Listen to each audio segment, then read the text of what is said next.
Quisiera que buscara en su Biblia el Salmo 95. Salmo 95.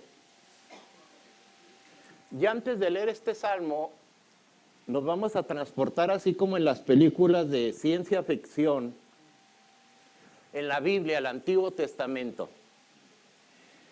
Y ahí en la Biblia hay una fiesta que se llama la fiesta de las enramadas. Nos vamos a transportar en la historia y la iglesia del Antiguo Testamento, la nación de Israel, había una fiesta que hacían, se llamaba la fiesta de las enramadas. Y cada año los judíos venían a Jerusalén, a donde estaba el templo, y afuera hacían como chocitas enramadas. Y las familias se quedaban afuera por varios días, 7 días creo, y en esos días ellos conmemoraban, celebraban, daban gracias a Dios por la fidelidad. Recordaban que Dios los sacó de Egipto de manera milagrosa y conmemoraban la fidelidad de Dios en ese año, lo que Dios había hecho. Yo creo que cuando uno se remonta así a través de la Biblia y ve esta escena y viene al presente, puede ver una escena similar. Nosotros no estamos en enramadas, gracias a Dios, ¿verdad? Tenemos un edificio. Ni somos judíos, pero somos el pueblo de Dios el día de hoy. Que también nos congregamos para recordar, para celebrar, para darle gracias, porque Dios ha sido fiel con nosotros. Que Dios ha sido fiel con la iglesia por 18 años. Y más que nada para recordar este mensaje que tenemos, que Dios no solamente liberó de Egipto a una nación, sino que Dios también libera a la gente del pecado, del poder del pecado, nos concede perdón y nos concede una relación con Él. Son escenas bien similares. Y el Salmo 95 se escribe cuando surge una voz a los que están en la ramada y les dice este salmo. Porque los salmos son un poquito diferentes al resto de la Biblia. La Biblia generalmente Dios nos está hablando muy directamente. Pero los salmos, el hombre le está hablando a Dios. Usted puede aprender a orar leyendo los salmos. Puede aprender a expresar sus sentimientos leyendo los salmos. Pero en este salmo, a diferencia, aparece una voz. Yo le llamo la voz que unifica. La voz que nos unifica, que nos hace más fuertes, que nos hace más profundos para que sigamos a lo que sigue. Y este es el mensaje de hoy. Esa voz en el Salmo 95 que nos unifica para lo que sigue en el año que entra y el tiempo que viene. Quisiera que viera el Salmo 95, 1 y 2 conmigo. Dice, venir, aclamemos alegremente a Jehová. Cantemos con júbilo a la roca de nuestra salvación. Lleguemos ante su presencia con alabanza. Aclamémosle con cánticos. Qué tremendo es el mensaje de Dios. Yo los veía ahorita y dije yo creo que Dios quiere confirmar lo que ya están haciendo. Porque Dios lo primero que nos dice, continúa alabando. Porque a veces uno se pregunta, ¿y el año que entra qué? El año que entra, ¿qué viene? El año que entra, ¿cuál es el programa? El año que entra, ¿cómo le vamos a hacer aquí y allá? Y lo primero que nos dice Dios que nos quiere unir es, continúen alabando. Continúen alabando. Ahora, a veces uno piensa en eso de continuar alabando, piensa en, bueno, la alabanza en la iglesia, que esté alegre, que esté bonita, que parece que a Dios le gusta que sea expresivo. Porque en realidad nosotros el corazón nos lo guardamos para Dios, pero no para otras cosas. ¿Cuántos le van a las Chivas? ¿Cuántos le van a la América? Bueno, los que le van a las Chivas, el corazón no está guardado. El pastor, amén, casi así, ¿verdad? Brinca. Y nosotros, muchas veces nuestro corazón, nuestra mente, nuestra emoción, nuestro cuerpo, lo rendimos.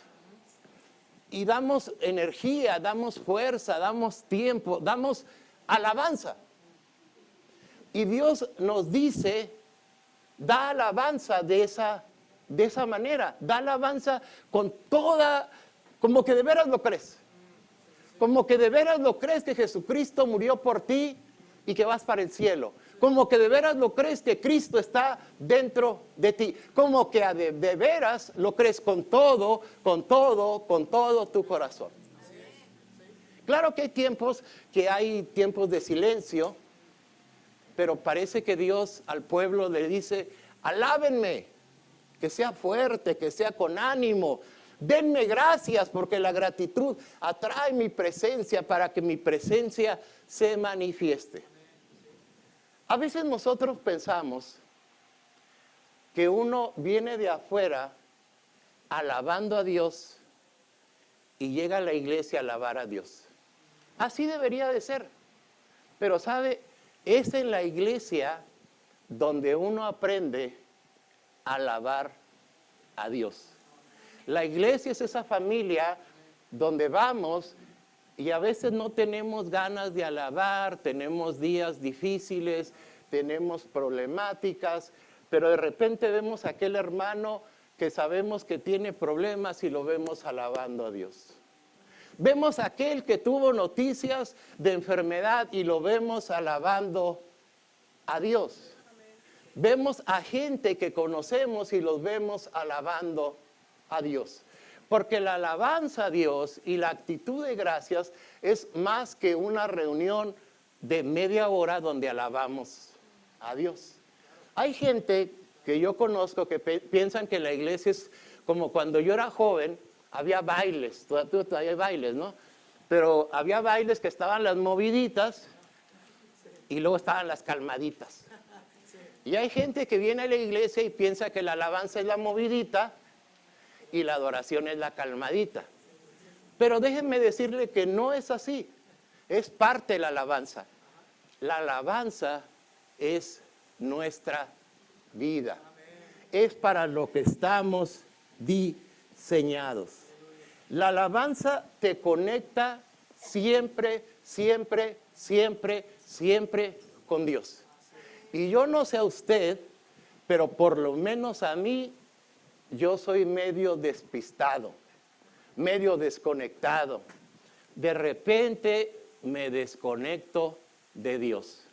Y me conecto con la preocupación, y me conecto con las noticias, y me conecto que el país va a ir mal, y me conecto que la economía, y me conecto que los chinos ya van a invadir. Me conecto con todo.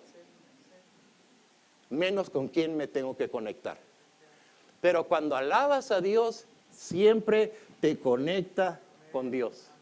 Y te conecta con una realidad más real que la realidad que tú ves y palpas. Es la realidad espiritual. Es la realidad espiritual, por ejemplo, que tú eres hijo de Dios.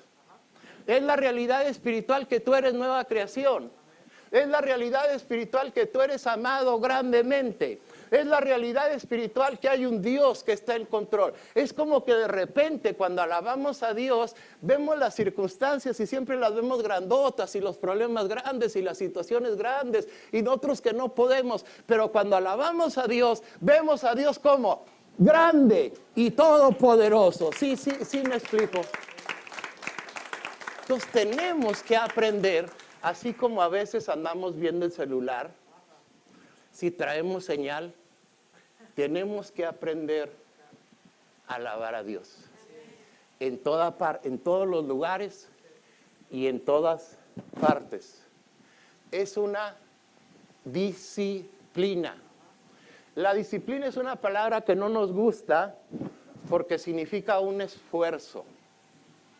Mucha gente queremos cosas, pero el deseo nunca es suficiente para lograr algo. Y a veces del deseo tiene uno que decidir. La decisión es mucho más que un deseo. Uno toma una decisión. Pero entonces viene la disciplina. La diferencia de la disciplina con Dios no es como que yo me voy a poner las pilas y yo voy a alabar a Dios y yo voy a venir aquí, yo soy el que alaba a Dios, yo soy el más consagrado. Eso es religión. La diferencia es que la disciplina es: quiero estar cerca de ti. Quiero experimentar la realidad de que siempre estás a mi lado. Quiero experimentar el fruto, el gozo, porque en la presencia del Señor hay plenitud de gozo. Y me acerco sabiendo que yo no merezco experimentar nada, pero por Jesucristo, por lo que Él ha hecho, yo me puedo acercar y te puedo alabar. Y Señor, si tú me transformas en esta alabanza, transfórmame, Señor. Y no te alabo por la situación, no te alabo por la economía, no te alabo por si tengo novio o no tengo novio. Te alabo porque tú eres Dios. Te alabo porque ahorita, como nos modelaban, Él es el pastor, Él es el todopoderoso, Él es el proveedor, Él es el sanador, Él es el Dios que está contigo ahorita, el Dios que va a estar contigo mañana, el Dios que está presente en cada momento a tu lado. Pero tiene que llegar el momento que nosotros despertamos y tenemos conciencia y decimos: Dios está aquí conmigo y a Dios yo lo voy a alabar. Ahora, no se trata solamente de alabarlo cuando las cosas van bien. Porque bueno, ¿quién no alaba a Dios si se sacara la lotería? Es más, temo yo que si usted se sacara la lotería, ya no viniera a la iglesia, se iba a ir por allá a Acapulco y en un mes y medio usted viniera a dar gracias a Dios porque se ganó la lotería, ¿verdad? Pero en realidad nosotros podemos decidir cuando se te poncha la llanta, cuando te dan la mala noticia. En cada momento de tu vida, de esos momentos enfadosos de la vida, que todos tenemos, los detallitos de la vida, cuando tus hijos tiran el agua en el piso y tienes que volver a limpiar. Cuando el trabajo presenta las mismas situaciones de todos los días. Cuando hay problemas fuertes. Tú puedes decidir, porque tú eres una nueva creación. Eres un hombre que vive dentro de ti Dios, una mujer donde vive Dios dentro de ti y te quiere movilizar a que vivas en esa vida de Dios. Tú puedes decidir: yo voy a alabar a Dios. Y qué precioso es decirle: Padre, aquí está mi sacrificio de alabanza. Me acaban de dar malas noticias. Aparentemente la puerta está cerrada. Aparentemente la economía ya no va a ser igual. Aparentemente la salud ya no va a cambiar. Pero te quiero decir algo, Padre. Yo te voy a alabar, porque tú sigues siendo Dios. Porque, Señor, aunque la salud cambió, la economía cambió, la situación de la familia cambió, la mala noticia cambió, tú no has dejado de ser Dios y yo te voy a alabar porque tú eres Dios. No te voy a alabar, no le voy a dar el gusto al enemigo de alabarte por lo que tú me das. Yo te voy a alabar porque tú eres Dios. Y me has demostrado en la cruz del Calvario y muchas veces que tú eres bueno, amoroso, fiel, y que todo lo que a mí me sucede, todo lo que a mí me sucede, tú estás en control. Y que a los que aman a Dios, todo obra ¿para qué? ¿Para qué? Gloria al Señor. Para bien. Entonces, cuando uno le dice eso a Dios, esto va a obrar para bien, usted está entrando a la realidad de Dios y le va a permitir a Dios que en medio de la alabanza, en medio de la gratitud, en su tiempo, este Dios se va a probar, un Dios que tiene promesas, un Dios que tiene pacto, un Dios que nos dejó un testamento en la palabra de Dios. Él se va a probar en tu vida, pero empieza con una vida de alabanza. De que nosotros constantemente, de alguna manera, nos torzamos la mano y en vez de estar como despistados, desconectados, en medio de que vas en la calafia, vas sobre ruedas, andas manejando, alaba a Dios. alaba a Dios. Haz de la alabanza un estilo de vida. Ahora, hay algo que dice sobre la alabanza que me impactó. El versículo 3 dice, porque Jehová es Dios grande y Rey grande sobre todos los dioses, porque en su mano están las profundidades de la tierra y las alturas de los montes son suyas, suyo también el mar, pues él lo hizo y sus manos formaron la tierra seca. Entonces el salmista da una razón para alabar a Dios y es muy impactante si usted ve el versículo 3 que al final dice, y Rey grande sobre ¿qué? Todos los dioses. A veces nosotros no percibimos que hay un ambiente espiritual, que hay una guerra espiritual. Y cuando el salmista nos invita a alabar de esta manera, a alabar con todo nuestro ser, a alabar como un estilo de vida, a tener una actitud de gracias para que la presencia de Dios se manifieste, lo siguiente que hace es muy interesante. Lo relaciona con otros dioses. Y cuando habla de la montaña, los judíos pensaban que allá en lo alto estaban los dioses, los espíritus que se movían en las culturas. Que debajo del mar, debajo de la tierra estaba el Seol y ahí estaban los demonios planeando cosas contra la gente. Que el mar era como el caos, era algo poético, como el caos que traían estas fuerzas espirituales. Pero dice el salmista, pero Dios es Dios sobre todo eso.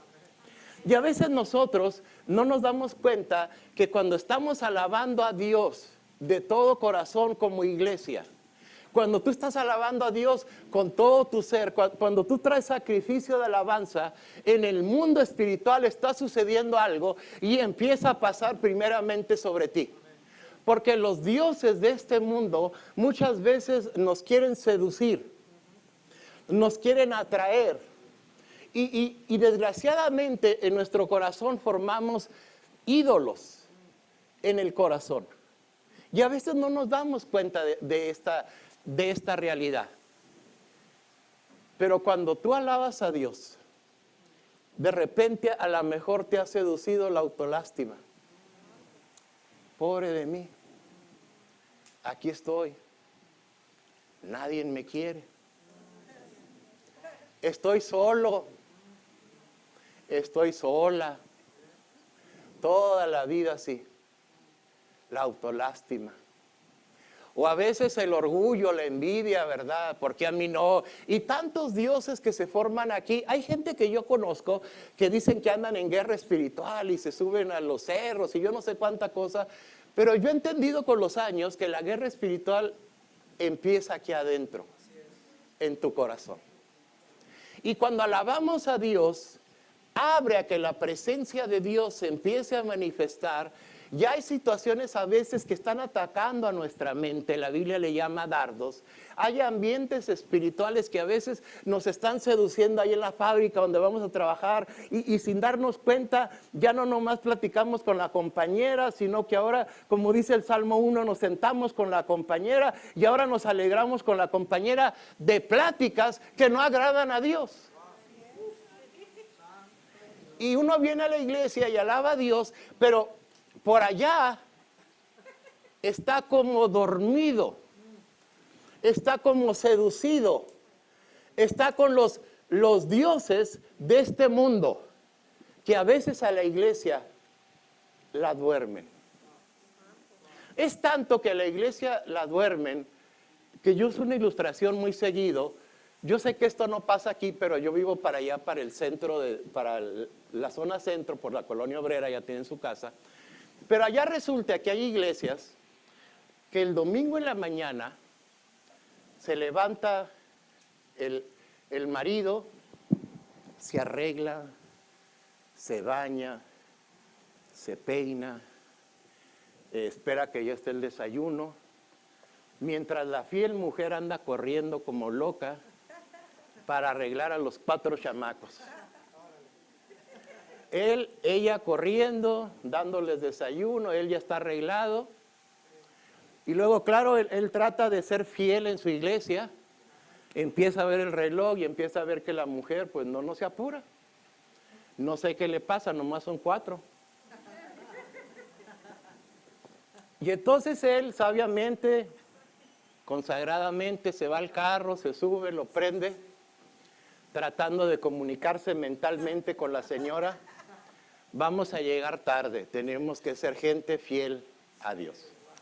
Ya sale la señora de la casa y sube a los chamacos corriendo. Y por uno de los chamacos le pregunta al papá, papá, mira, está jugando fútbol el vecino. Y nosotros, ¿por qué no podemos jugar? Aquel hombre consagrado se contesta y le dice, porque somos cristianos. Y se sube a la panel, van a la iglesia. Ella va haciendo lo más increíble que una mujer puede hacer, se va maquillando. De repente un cambiazo para llegar a la iglesia. Y usted sabe, los chamacos atrás que empiezan que ya me hizo, que ya me jaló, que ya... De repente pasa lo peor, ¿no? Que uno le pegó, ¡me pegó! Y entonces ya saben ellos qué hacer. Él le da un frenón al carro, ella estira su mano y ¡sopapo! Y el asunto se calmó. Llegan a la iglesia y aquellos niños corriendo que veían a los papás silenciosos, distantes, sin mucha alegría, de repente cruzan el cerco de la iglesia y aparecen estas caras casi iluminadas por Dios. Que la gente les pregunta, hermano, ¿cómo están? De gloria en gloria y de victoria en victoria. Los niños los ven para arriba y dicen, son 2 mundos diferentes. El mundo de la iglesia y el mundo de mi casa.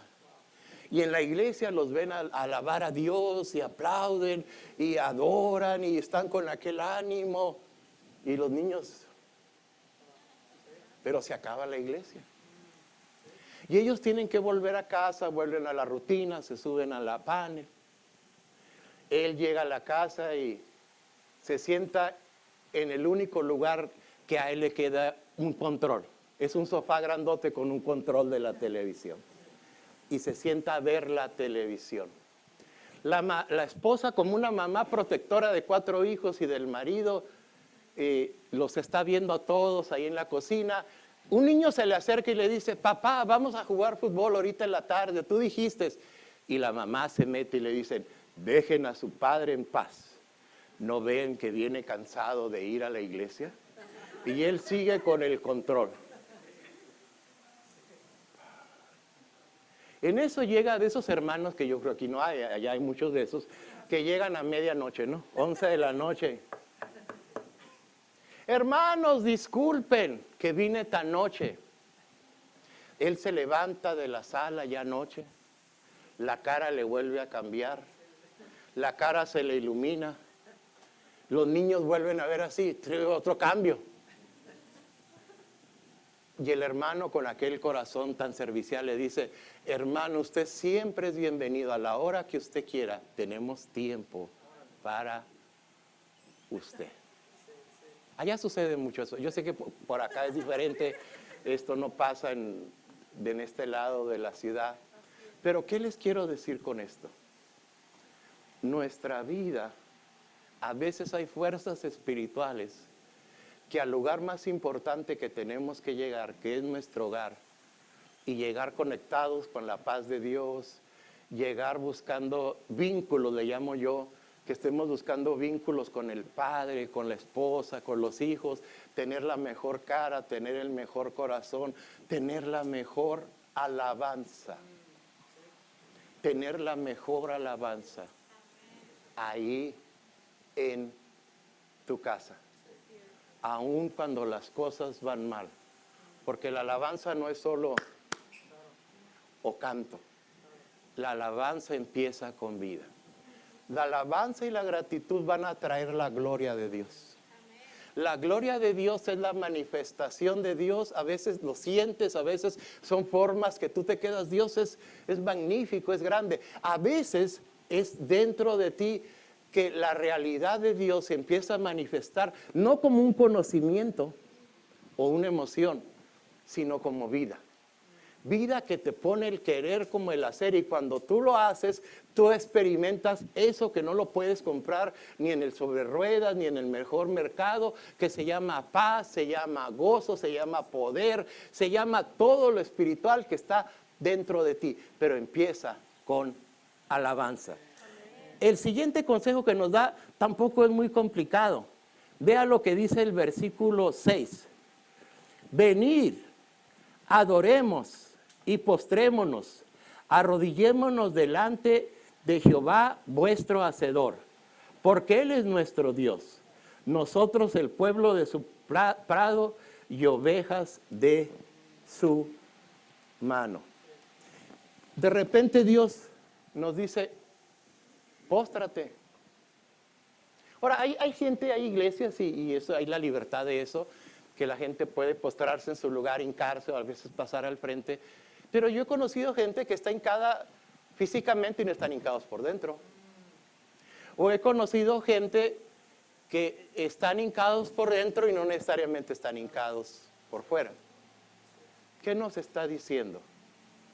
Cuando tú alabas a este Dios y ves su grandeza y te vuelves a conectar y recuerdas y rompes esa influencia negativa, esa influencia demoníaca que existe en el ambiente y que a veces nos lleva hasta a ser ídolos donde estamos buscando, que nos lleva a perder la palabra, que nos lleva a no recordar lo que Dios dice, en ese momento empieza esa vida de adoración. Que te lleve a la vida de adoración. La vida de adoración es rendirnos, es rendirle. No es rendirle lo tuyo, porque tú ya no tienes nada. Es rendirle lo que es de Él. Es llegar a ese punto donde, Señor, aquí estoy. Haz tú lo que quieras.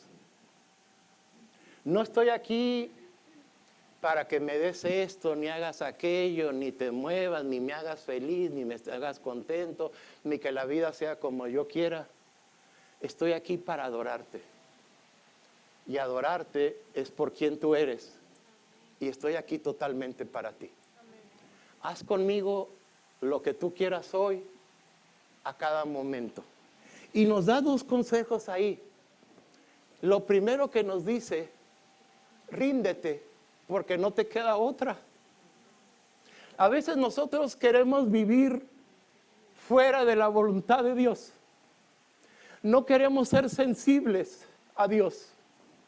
No queremos hacer algo tan sencillo como tener conciencia de que Dios está conmigo, de que Dios camina conmigo, de que Dios es tan real como tu marido, como tu hijo, como tu mujer, pero de que de ti depende de que tú lo hagas real. Dios está ahí. Y a veces no lo hacemos. Pero cuando nos rendimos, Dios dice, no te queda otra. Porque para eso te diseñé. Para eso te compré. Cuando Dios nos dice, sed santos como yo soy santo. Yo antes me quedaba cuando era nuevo, híjole, eso está bien difícil, ser santo como yo soy santo. Pero luego me di cuenta que es una invitación de Dios al mismo DNA que ha puesto dentro de ti. Simplemente hagas para lo que Dios te hizo. Y a ti y a mí, desde el momento que Dios nos sacó de las tinieblas a la luz, fuimos hechos para ser un pueblo que proclamamos una luz admirable. Fuimos hechos para ser un pueblo que somos sacerdotes, que tenemos intimidad con Dios y en cualquier lugar podemos clamar a Dios y platicar con Dios y alabar a Dios. Fuimos hechos por un pueblo que proclama, que le dice a la gente las virtudes de Dios. Se las decimos verbalmente o se las decimos con nuestros hechos. Y el que adora se las dice con su estilo de vida. Pero luego les dice, y recuerden, no solamente hínquense porque son el pueblo de Dios, no les queda otra, sino hínquense porque son las ovejas de Dios. A veces cuando no alabamos a Dios, lo peor que nos sucede es que no tenemos paz. Yo veo el mundo cristiano hoy en día y a veces andamos de aquí para allá, queremos producir, uno siente el que tienen que estar ocupados y otros no se quieren ocupar. Pero no se trata ni de que estés ocupado ni de que estés desocupado.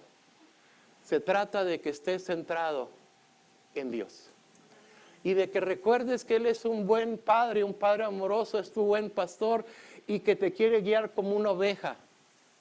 No te quiere guiar como un burro, ni como un buey, porque no somos eso. Somos ovejas.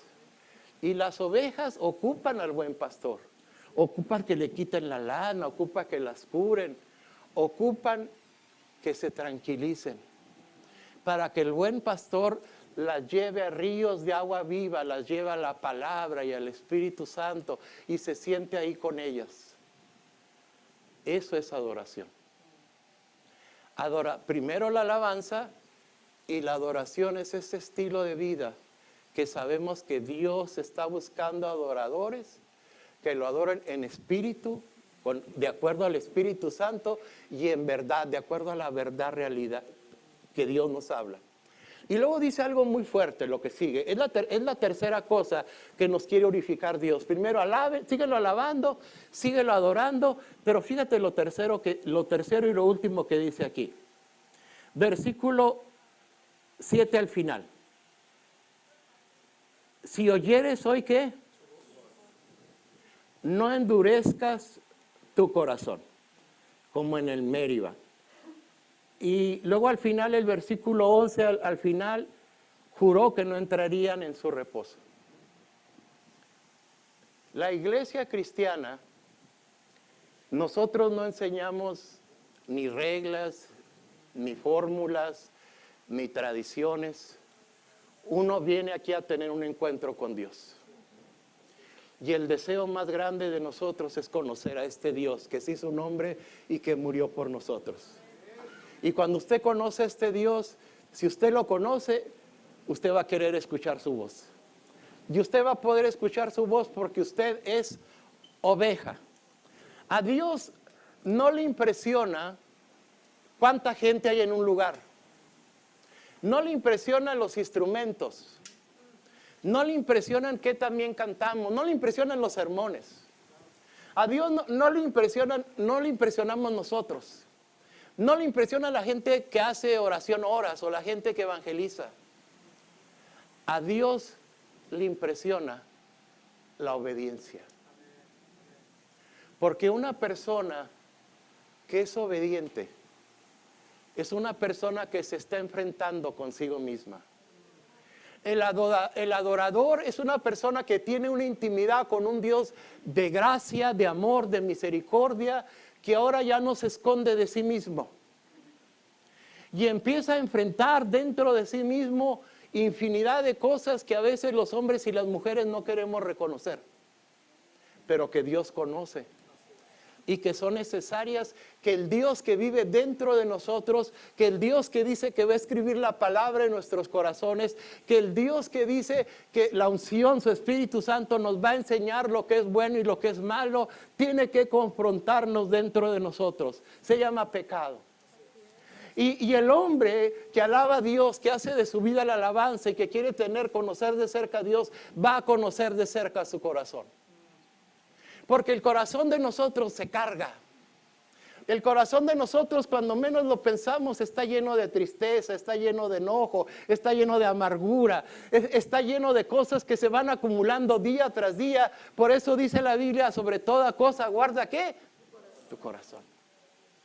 Y al único que yo puedo ver, el Dios del pacto, el Dios que está cambiando nuestro corazón, lo está no solamente limpiando, lo está refinando, lo está purificando.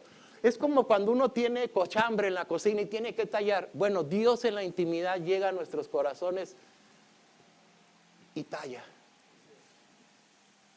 Pero no talla de una manera, a veces uno lee un pasaje y el pasaje salta y uno se identifica y dice, ah, caray, Dios me quiere hablar. Y Dios te está hablando. Pero otras veces es simplemente que uno está cansado y cargado Y a veces Dios no tiene muchas palabras. Creo que a veces nomás tiene una. Venir. Venir. Al que está cargado y cansado. Venir.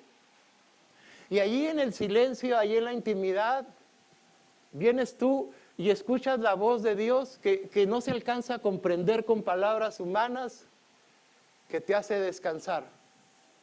Y en esa presencia maravillosa, uno empieza a reconocer la gracia y la misericordia de Dios, porque en vez de estar señalando para afuera, en vez de estar señalando los problemas, en vez de estar ocupados, de repente uno se ocupa de lo que sí se debe de ocupar, del corazón. Y en el corazón se da cuenta uno por dentro que anda de renegones. Eso es lo que dice Dios. Aquella gente en el desierto, me enojé con ellos porque empezaron a murmurar, empezaron a renegar, empezaron a ser incrédulos porque no querían vivir las verdades mías y se quedaron en un desierto. Conocían de mis promesas, conocían de mi poder, conocían de mi fidelidad, pero llegó el momento que su vida se convirtió en murmuración, en queja, en incredulidad, y las cosas de Dios, la alabanza y la adoración se convirtieron en mecánicas, se convirtieron en externas, se convirtieron como cuando Jesucristo decía, cuando nos enseñó el Padre Nuestro, no sean hipócritas, fue lo primero que dijo, digan estas palabras con todo el corazón. Y eso es lo que nos lleva a Dios, de veras escucha mi voz, porque te voy a hablar si me estás escuchando. Pero ¿quién habla al que no escucha? Y a veces las iglesias podemos caer en una situación que el pastor habla y habla y habla y habla y habla, pero el pueblo no responde. El pueblo no responde. Y Dios nos está diciendo, yo quiero traer mi gloria, yo quiero traer mi presencia, yo quiero traer mi bendición, pero tiene que haber esa intimidad, tiene que haber esa búsqueda de que cuando tú escuches mi voz, tú te arrepientas, tú creas, tú busques el cambio realmente en tu corazón. Entonces dice el Señor, yo traeré reposo. ¿Qué es el reposo? Dice uno, venir a mí los que están cargados y cansados, que yo los haré descansar. Me va a traer una cama, me va a mandar a Acapulco. No, el reposo es que simplemente vas a descansar en Él. En todo lo que haces, en todo lo que te parezca difícil, en todo lo que Dios te está enviando, vas a reposar en Él.